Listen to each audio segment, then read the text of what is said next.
Salaam Nerds is brought to you by halalshirts.com, where you can find fun novelty gifts for your Muslim friends. While you're at it, don't forget to like, comment, share, and subscribe to our channel.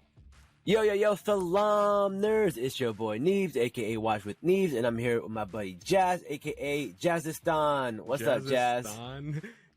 Wow, you're repeating them now, bruh? Oh, did I do this one already? You've already done Jazzistan. Oh, no. Well, you know what? We had to do it again because, we're doing an episode on Miss Marvel. Hey, so we had represent. Let's go. We got to represent Pakistan. So let's go and let's talk about Miss Marvel. And we actually got to go to a screening of Miss Marvel. Mm-hmm. So look at us getting big time. We got to go and so fun story. One of my buddy Ali, he hooked me up with a ticket to the screening for the Miss Marvel show, and they did 2 episodes, and Jazz got to come as my plus one, and it was really, really cool. And we got to meet Sana, we got to meet Charmine, we got to meet Zenobia Auntie, we got to meet we didn't get to meet Hassan Minaj or Iman Vellani because they wanna. Well, Hassan had to get out of there, but Iman, they're keeping her very protected because of COVID still. So we could not speak to her, unfortunately.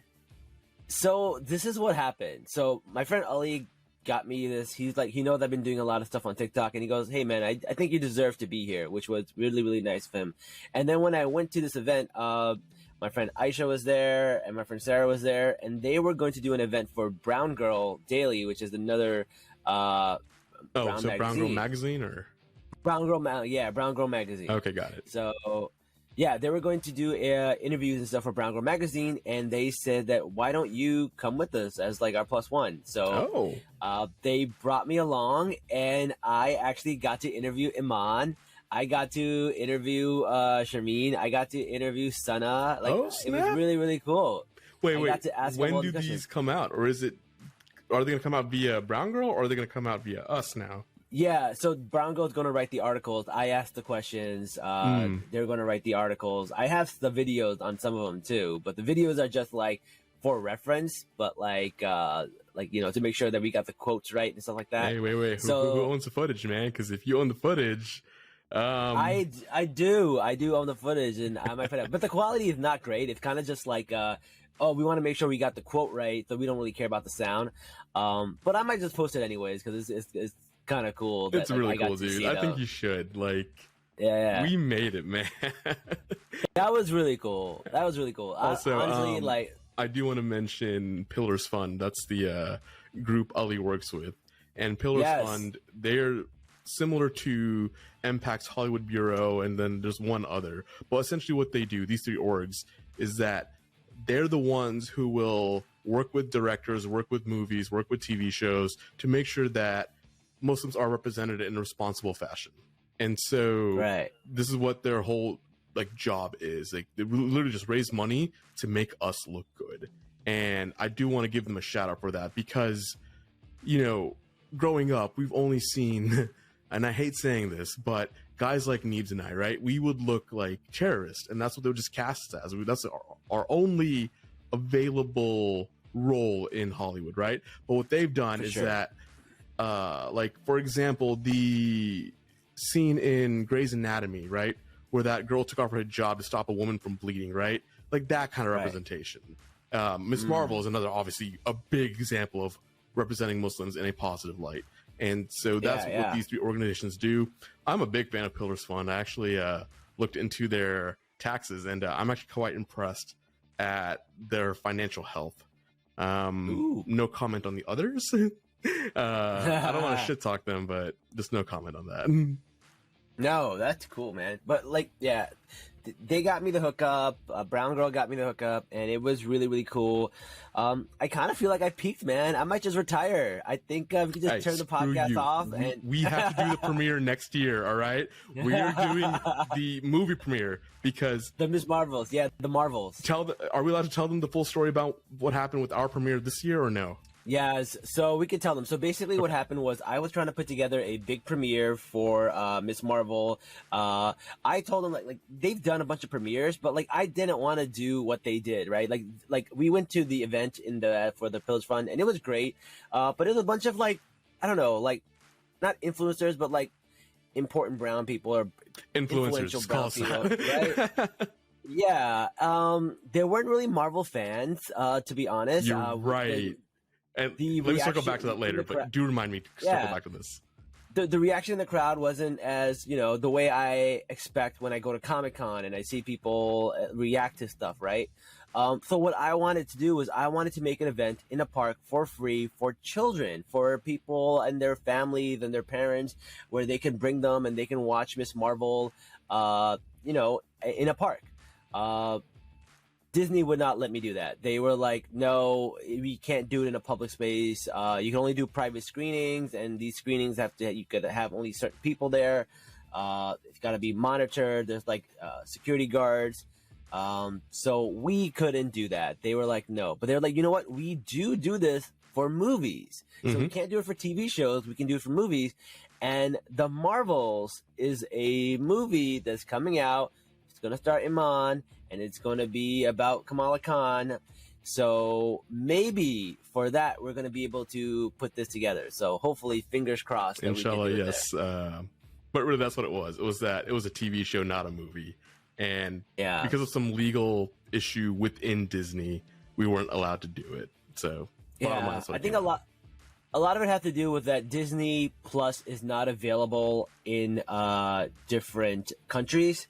And there's piracy issues and stuff like that, so they cannot do that with their shows. The movies come out in theaters, so that's different. So like, it's a different loophole or legal something. I don't know what it is. It really was just a legal issue. And if the stars did align for us, because if I recall, you emailed a VP at Marvel or Disney, and they actually approved it.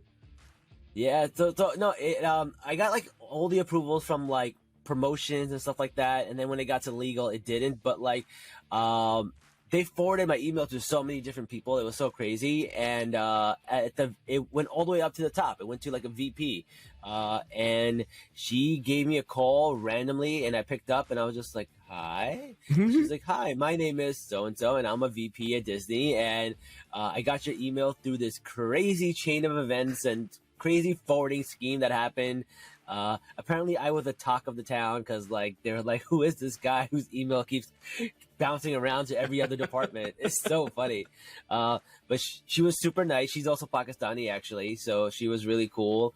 And she says, listen, I can't make this happen, but there's some other things that we can do, and hopefully next year we can make this happen. Because the thing is, like, there is inequality, right? Like, I grew up in Newark. I grew up near Jersey City. The people going to these like events and screeners, like, they have Disney Plus.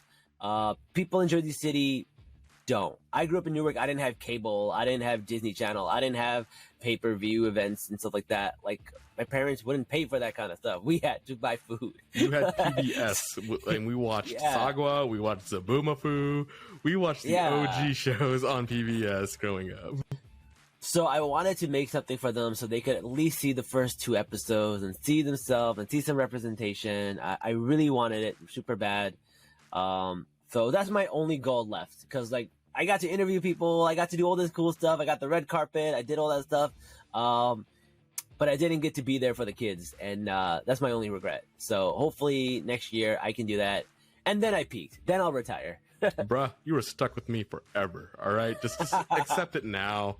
All right, we're gonna be doing this for years. We're having a great time. I mean, I don't know how we could beat this. Like, we got to go and like the first ever Muslim superhero in the world, and I got to interview her. Like, that's wild. Like it's crazy to me. I don't understand. Well, and you know what? We might even have like a guest on our show from Miss Marvel. Who knows? Hey, don't ruin it yet, man. All right. We're not gonna ruin it. But be on the lookout. Just be on the lookout. All we can say is next week's gonna be very exciting. Yes, very exciting. All right, let's talk about the episode because we talked about our drama long enough. So yeah, fair. We've already gone 10 minutes into this talking about all the. I know. It's well funny. Yeah, people don't care about that. People want to hear talk about Kamala Khan. They want to spoil episode 2, right? No. Well, we thought episode 2, but we're not going to talk about episode 2. No, we're not going to talk about episode 2. No, we're not going to spoil it for y'all. Don't worry. But I just want to start off by saying, fuck, they found the perfect person to play Kamala Khan. Like, this girl hasn't acted a day in her life outside of like high school drama class. But like, that's it. That's it, right? It's so wild. And she does such a great job. And like, honestly, I don't feel like they casted a Kamala Khan. I feel like they found a Kamala Khan. Fair. Like they just, right? Like she's so perfect for the role. And Homegirl is like out there like doing interviews and stuff, and she's so charming. Like, yo, she's whatever Disney is paying her, they need to triple it. Oh, 100%. 100%. You know what? Let's go send an email to that Pakistani lady at Disney. Be like, hey, triple Iman Vellani's pay. Thank you very much. Seriously, man. She's going to be a star for years to come. Because, like, the way she's handling the interviews, like, bro, like, Tom Holland is not even this good as her. Motherfucker out here spoiling movies and shit, man. Talking point, just the corporate points. He just, like, casually slides them in there perfectly, just effortlessly, and we're just like, oh yeah, that's a good point. Wait, that's a Disney point. That's not a Iman point. But she just does it so effortlessly. It really is charming. That's the word for it. You're right. Yeah, she's super charming, so it's really cool. Yeah, man, I'm excited. But look, man, this episode starts off with her getting her driver's license test, and actually, then like, let's go back a bit more. The episode starts off with her brother praying. Yeah. And what did they say? Like, I thought that was the coolest thing ever. Was it Bismillah or was it like Surah Himaya or Surah Fatih? I can't remember exactly. But I think he says a dua, and I think he's just doing that. And his dad says that, you know, if you don't stop praying, you're never gonna get any food in your mouth. And that line is straight from the comics. And like, I love that how it's like just ripped straight from there. And then he goes to her, he's like, make sure you say Bismillah before you drive. Yeah. And she's like, whatever. But when she actually gets there, she actually does say Bismillah before she drives. And honestly, I love that scene because like it doesn't matter, like no matter how religious I ever got, or like how like sometimes like I would get less religious and like throughout my like years, I would always say Bismillah before an exam. Like, I'm the same way, man. I totally understand that. Like, you need all the help you can get. I don't care if you're one of those people that's like super religious, or some of the people that's like, you know, not as religious. But like when an exam comes, like you got to drop that Bismillah, man. Oh, you gotta for sure. In your time of need, you always turn to God. Doesn't matter. Right? I love that. That's so good. Yeah. And then you see her like when she turns her car on and the Bollywood music comes on and she has to quickly turn it off. Like, yo, that's happened to me so many times. Like, whether it's like my parents just have on like Bollywood music on, and then like I get in the car and it's just like, oh crap, my friends are in here. I gotta turn this off. I don't listen to this, guys. My parents must have done this. Sure, Neebs. Okay, I totally believe you. That's not your CD, is it? Yeah, that's not my CD, even though it's a News Mixes 2003. Like, that's not mine. I don't know. Back in the LimeWire and Kazaa days where we would download and risk essentially like viruses and Trojans on our computers just to get really shitty quality MP3. Yeah, what is this Best of Shah Rukh Khan mix? Like, what, like, I don't know what you're talking about. I've never seen this before. What? What?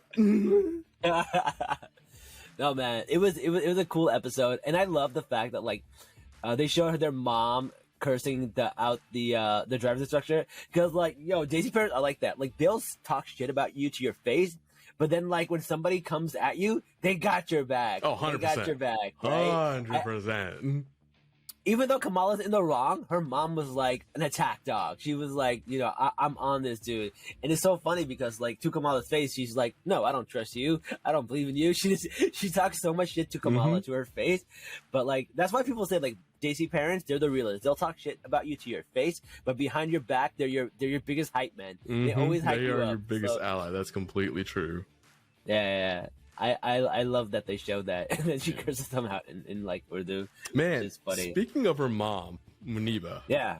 Oh my God, I thought they got the perfect person for that role too. Like, she is such an amazing Desi mom in this show.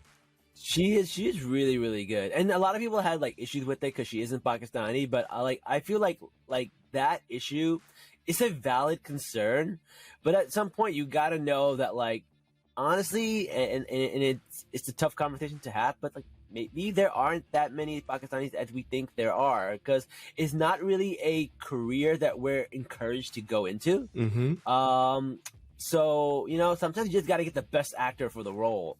And after seeing her play Kamala's mom, I could see someone being in the casting room and being like, yeah, she's not Pakistani, but she's so good. We got to get her. Yeah. And I fuck with that. It makes sense to me. It made sense to me too. Like, after seeing her, like, even the first episode, I kind of had some issues with her being that way.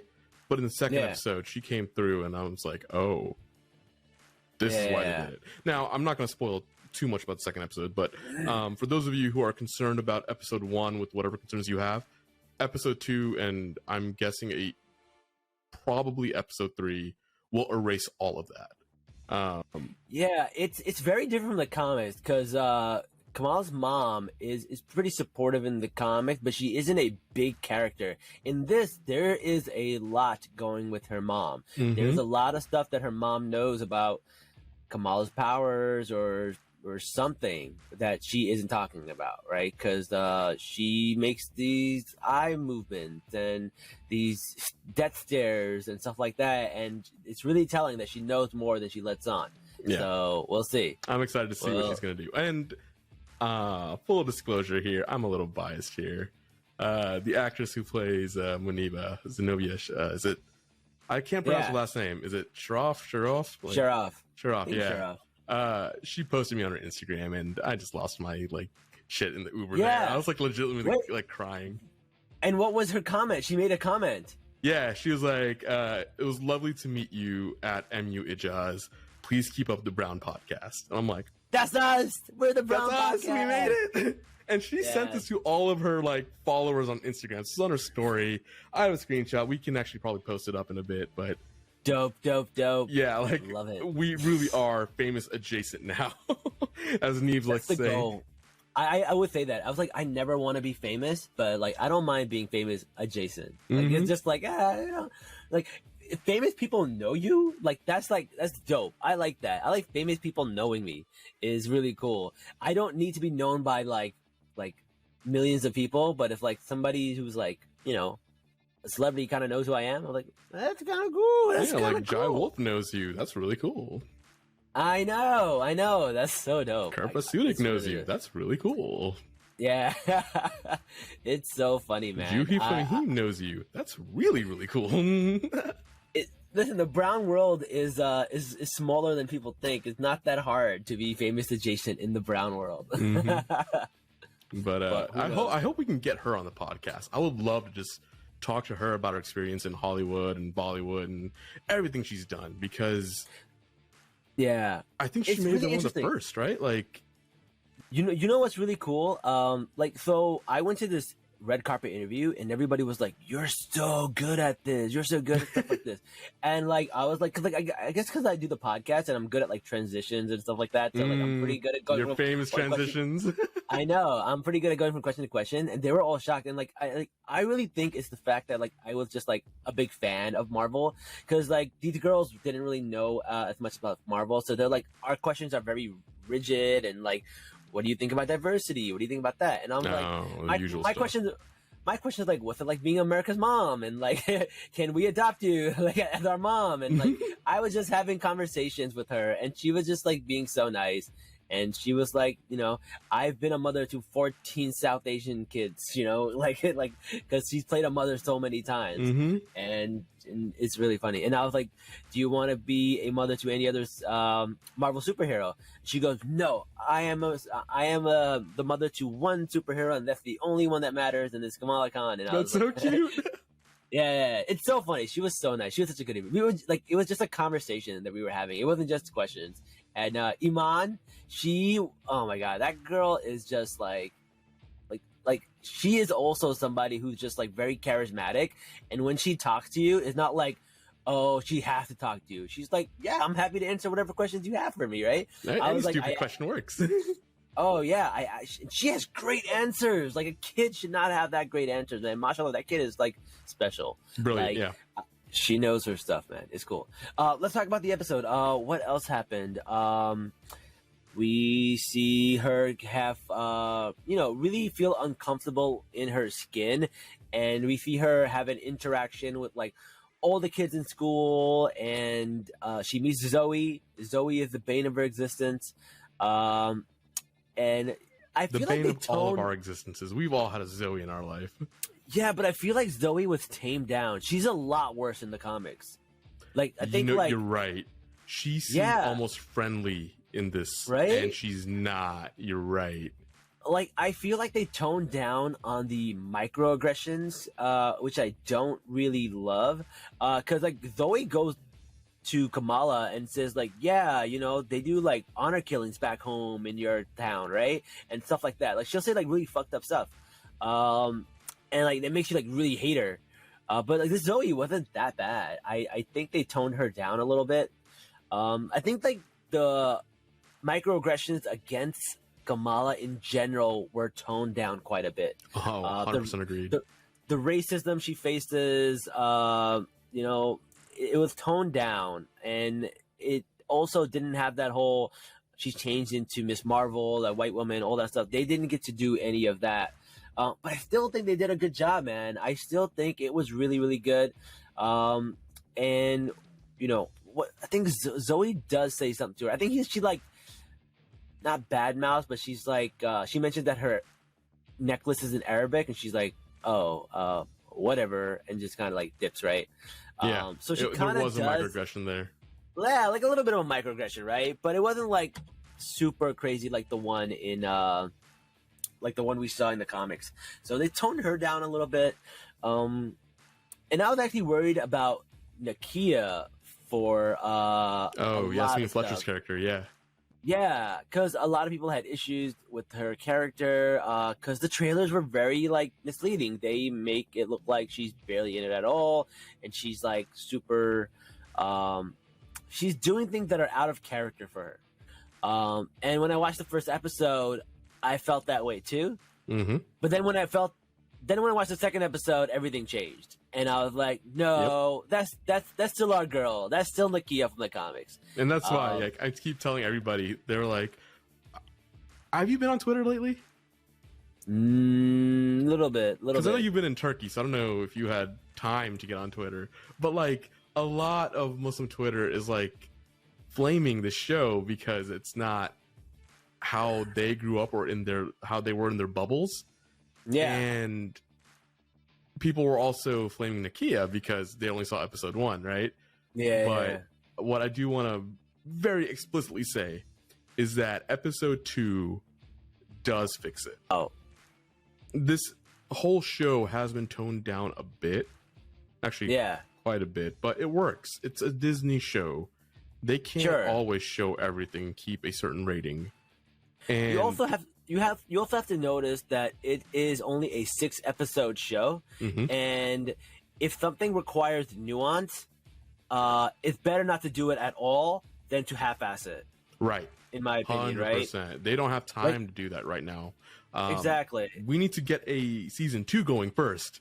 That should be our priority. Which, by the way, everybody, please stream this show now, ASAP. Yes. Like, whenever it drops, please stream it the first day. Show Disney that this show is so important that we're willing to drop whatever we're doing on Wednesdays or Thursday mornings, and we're going to watch this. Because the more we do that, they will see like, oh, this show is worth keeping. Let's give them a second season. Let's give them a third season. Let's give them 6 seasons in a movie. That's what we want. Someone told me that that's actually how it works. Like, there's like metrics that they use or KPIs that they use at Netflix to judge whether a show is good. And one is like how fast they binge the entire show. One is whether they watch it the day it drops. So like if you watch something the day it drops or the hour it drops, it gives it extra points. How many times you rewatch it, it gives extra points. Like honestly, like leave it on in the background and just do your work or something. Yes. Let's all artificially inflate the ratings for Miss Marvel internally at Disney. Well, speaking of artificially inflating, they're artificially deflating the ratings on IMDb. Did you see what happened on IMDb? Oh my god, I They hate everybody. review bomb. They review bomb the show. So there's like a Christian organization with about like 1,400 followers on Facebook, and they wrote this article with like, "Oh, Marvel is not making good Christian heroes anymore. They are only making gay, lesbian, Muslim heroes." And because of that, everybody gave it a 1-star rating. Yep, it got down to like 6 something, like 6 point something. Yeah, it's crazy, and it's so funny because like it's actually the worst reviewed movie on IMDb, but the not movie but show, and the best reviewed Marvel show on Rotten Tomatoes at the same time. And it's so obvious that like it just got reviewed bombed by like these fundamentalist Christians who don't like the fact that they're making a Muslim superhero show. Oh, they don't like the fact that there's anybody else that exists besides them. Like they can just go. I can't say those words on the show. I'll keep it PG-13 today. All right, so we got that. So we talked about Nakia. We talked about Zoe and the microaggressions. How about Sagar, man? Sagar is amazing. Like he didn't get enough lines in this one, but I think he does in the second one a little more. But he's such a good brother when he brings her like Jai. I've done that for my sister. Like you don't understand how accurate that was. I legitimately shed a tear at that moment. I'm like, I did that. I made Jai for my sister when she was really sad about not going to prom. Because my mom wouldn't let her go to prom. That's no for her. That's right, like so typical brown family drama stuff, right? And that's what we did. And so I was like, this is so real. Like I love it. It's so accurate. I love that. Like it's funny because like Muslim people, like whether you're a brother or a sister or a mom, we don't apologize to each other. We'll just like bring you like either chai or like cut up fruit, and that's our way of apologizing. In my house, cantaloupe. Yeah, we do cantaloupe too, actually. That's so funny. Yeah, so I really like that, and the way he like holds the chai when he brings it to her, it's like you were taught to bring chai that way and hold it that way with care, right? With love, right? Yeah. And he it's did really that. good. Like just these little things made me so happy watching it. Yeah, and he's like a good brother because he convinced his parents to let her go to Avenger Con and stuff like that, which is really cool. In the comics, he's not like that. He's a lot more strict religiously, and he would be like, "No, you shouldn't go to these things." So it's a little different from the comics, but I like this Sagar. This Amr. It's Amr. Sagar is the actor, and we know him. The actor. Yeah. Well, we know of him. I met him once or twice. Yeah, so it's really cool, man. I really like his character. I'm looking forward to seeing him. He does a great job. And then like we see her sneak off and get her Miss Marvel costume and put it on in the room. And there is this scene where she like looks at it, and she's like, I don't understand how Iman has never acted before, because like there's one thing of like, oh, just be yourself because you're Kamala Khan, but in that scene where she's putting on clothes, there's no lines. Everything is done with just facial expressions, and she does so much with so little. It's amazing. Like you can tell in that scene that she's like, you know, her mom says like, "Who's wearing these skimpy clothes? This is not you," and like she looks at her clothes. Nobody's there. Nobody's judging her. She's by herself, and she looks at it and she goes like, yeah, it is too tight, and I don't want to wear tight clothes. And then she puts like a sash around her, and then she like her mom comes in, but like she made that decision to put that sash around her, right? And it's amazing because like we as Muslim people, we find these compromises of things that we don't want to do, but we also want to do. Right? And for me, that was going to clubs and bars. Like I don't want to be in a place that sells alcohol. Like I don't drink alcohol. I don't want to be at a club. I don't want to be at a bar, but I want to spend time with my friends, and my friends are not Muslim, and they are at these bars and they're at these clubs. Right. And for me, that was like the big sacrifice. I'm like, you know what? I will go, but I won't drink, and I'll also drive them home. That was like my way. Designated driver. Yeah. Right. I'll make sure they get home safe. And that was my way of like a compromise that I made with myself, where I can go and enjoy and be with my friends, and maybe not feel as guilty as a Muslim to being in this environment that I shouldn't be in, right? And I feel like Kamala was going through the same thing, where she was like, she really wants to go and do this cosplay. She wants to do this big Marvel thing, but she also doesn't want to wear tight clothes because she knows deep down that's not who she is. Yeah. And Kamala and like Iman does this all with like 3 facial expressions. Like, it's so good. It's fantastic acting. I love it.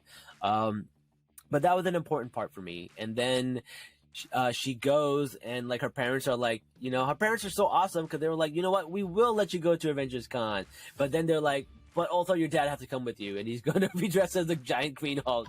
Okay. That part is the only part that's not accurate. I have never met a brown dad or uncle who will dress up as the Hulk and go with anyone to Comic-Con. Even if you went to Comic-Con just normally, I'd be like, okay, I can see that being real. But the fact that he was in like green makeup paints and had the outfit and everything, I'm like, nah, I gotta draw the line there. I would love you if you were my dad like that, but that doesn't happen. No, but like Kamala's dad is a very like unique character, because like I feel like there are parts of him that are like every Daisy dad, but there's also parts of him that are like not, that are very unique, because like he really loves Kamala and he'll do anything for her. Yeah. And he does like these things, but he's also like the least religious person in the family. Like his son is more religious than he is. It's just like so funny. Isn't that a trope though? No, like in some households, like whenever the parents aren't as religious, every now and then you'll have a kid who could become super religious to compensate for it. I don't know if that's true, but I know in real life there are people like that. That's what I mean. Like in real life, that happens. Oh, in real life. That happens all the time. Oh, I thought you meant like in a TV trope, because like I guess that stereotype would be the right word then. Yeah. But like in this TV show, it's really different, because like in most stereotypes, the father is super strict and religious, the mom is subservient, the son is rebellious, and the girl is like oppressed, right? But in Miss Marvel, the dad is very liberal, the mom is like running shit, and like the son is very religious, and Kamala, like, you know, she's not oppressed, she's just like normal, a little rebellious, like all teenagers. Right? Exactly. And I feel like the show did a good job of like flipping it on top of his head. It's like they're not using those stereotypes, and I think that's pretty cool. And it's taken straight from the comics. I feel like the source material is so good that it's really hard to mess some of this stuff up. Shout out to Sun and Willow. Thank you. Yeah. Oh my God, did you see what happened with Willow today? I saw. Yeah. Because let's go back to that necklace you were talking about, sir. You need to talk about this. Oh man. Okay. So this is wild. So in the beginning, Chloe and Kamala have this exchange, and Kamala's like Zoe. Yeah. Zoe. Yeah. So Zoe has this exchange with Kamala, and she says, "Oh, I like your necklace," and Kamala goes, "Thanks. It's my name in Arabic, right?" And I was like doing edits for my TikToks and stuff, and I'm like, you know, when you're doing edits, you're staring at the picture like for a long time. And I realized that the Qaf in Kamala's name, the K, looks a lot like her symbol. Qaf is the Arabic letter for K. I don't know if everyone got that. But yeah. And I looked at it and I was like, wait a second. Carol Danvers was never Miss Marvel in the MCU. So Kamala Khan cannot just like have that symbol out of nowhere. So where does that symbol come from? And then if you notice, the symbol for the show is a little different than the symbol for the comic. The symbol for the comics is very like has hard edges. This one has smooth edges. And I'm like, wait a second, that letter looks a lot like her symbol. And I think that's what's going to happen. I think what's going to happen is Miss Marvel is going to use the first letter in her name in Arabic as the symbol for her costume. Yep, because Neebs, you posted this, or you asked Sana if you could ask her this question. And she just straight up declined because she knew she would give it away from facial expressions, even though she didn't outright say it. So basically what happened, when I was at the red carpet, I was like, hey, Sana, can I ask you a question? She's like, sure. So I'm like, okay. I was like, about the symbol, can I give you my theory about like what the symbol stands for? And she's like, no, don't do it. And I was like, what? She was like, because if you get it right, my face is gonna give it away, and I can't. She's like, I can't control my face. So she's like, you're gonna, if you get it right, my face is not gonna be able to, like, you know. But she doesn't have a poker face, so she's like, I can't tell you. So I like, you know what? I told Sana I was gonna tweet this to her, so that way she doesn't have to respond to it. That way, like, she doesn't have to do a poker face, right? So I put my theory out there. I tweeted it, and I was like, Sana said that, you know, she couldn't listen to my theory because she would give it away. And then somebody tagged G. Willow Wilson in that same thing, and G. Willow Wilson said, well, if Sana can't answer it, I definitely can't answer it. And I was like, wait a second. Wait a second. That's the most eloquent way to confirm what happened without confirming it. Yeah, and then somebody else who worked on the show, somebody else tagged him in my Instagram, and they also commented, and they left a emoji with the zipper on the zipper. Yeah. And I was like, wait a second, he worked on the show and he put a zipper. Yo, I think I'm right. I think I discovered something. You are, man. I co-signed this. I completely agree with you. And I scoured the internet and, like, Reddit and Twitter. Like, no one's made this connection. So I'm the first one to make this connection. You heard it here first on Salaam Nerds, y'all. Yeah, and I'm glad that with Watch with Neves on his TikTok and Insta and Twitter, but you heard it second here, or third, or fourth, or fifth on Salaam Nerds. But it's not the fact that I found it. I'm just glad somebody of Pakistani descent discovered it. I think that's cool. Yeah, as I said earlier on your Instagram, right? Only somebody in this like culture, right? Someone who's Pakistani or Arabic could put that reference in the show so subtly, and only somebody who can, like, read Arabic or Urdu could pick up on it. And I'm so glad it was a Pakistani that figured it out. Yes. AKA you. Oh, man. No, it's cool, man. I've been having a great week, man. Dude, this week's been amazing. I know. Like, I just came from Turkey. I came from Dubai. And, like, I got here. And, like, freaking, I'm meeting, like, an Oscar-winning director, Sana, G. Willow Wilson, Iman. Like, it's crazy. Like, what is my life? Yeah, when Sharmeen walked in, right? I audibly gasped, and the people I was with, they were like, "Did you just?" I was like, "I'm sorry, I'm a big fan." What was I saying? Okay, so yeah, they were talking about how, like, every time they would send they would finish editing a script, they would read Eighth Christie before they send it out. Like, it's so funny. And they're like, every time before they do a scene, like, Sana would do, like, Eighth Christie and blow on Imani, like shit, like they do, like moms do. I was like, that's so cute. And they were like, after every scene, they're always like, mashallah, alhamdulillah, and, like, on the set, everyone is saying all these things, and it's such a surreal moment. And I was like, that's so cool. I love that.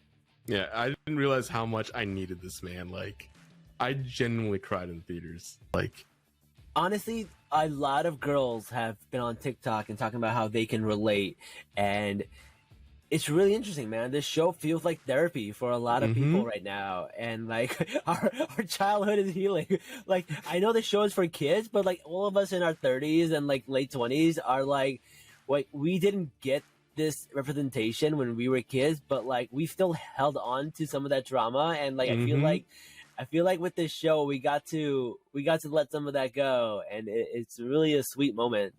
Yeah, I think everybody, you know, Pakistani American, Muslim Americans, like, you can relate to this, and I hope it helps you. Like, it's helped me a bit, so yeah, this is great, and this is why we need more of this. This is why we need to watch this show as soon as it drops, and because I want the show to continue. I want more of this. I want kids in the future with other shows to see this, and we need to show the world, and more specifically Disney and all these studios, that diversity is a good thing.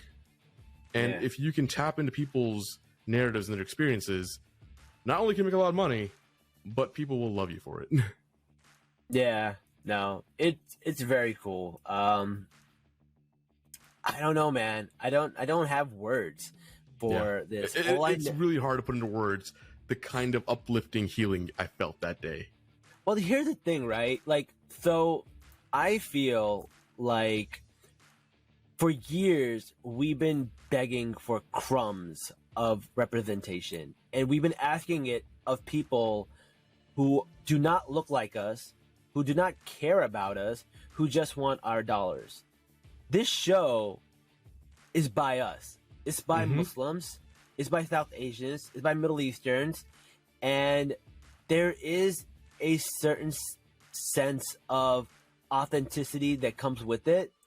And with that comes dignity, right? Yeah. And I love that about this show. And it just makes me super happy that not only is this show a gift to us, but it's an achievement by us. We made this. We made an incredible show, right? Like we, as in like South Asians, Muslims, like we made this show. And no one can take that away from us. No one gifted us this. No one gave this. We earned this, right? We made it. Kevin Feige signed off on it, but everything else we did. Thank you, Daddy Feige. You know what I was talking about? Yo, Iman and Feige are so like close, and I was like, yo, homie better be giving you ED on like the next feed. She said she texts him about like theories and stuff all the time. That man better give you ED. And it better be in the tens of thousands. Yeah, right. Hey, she deserves it, man. I'm telling you, like she deserves every penny for what she's about to do for Marvel.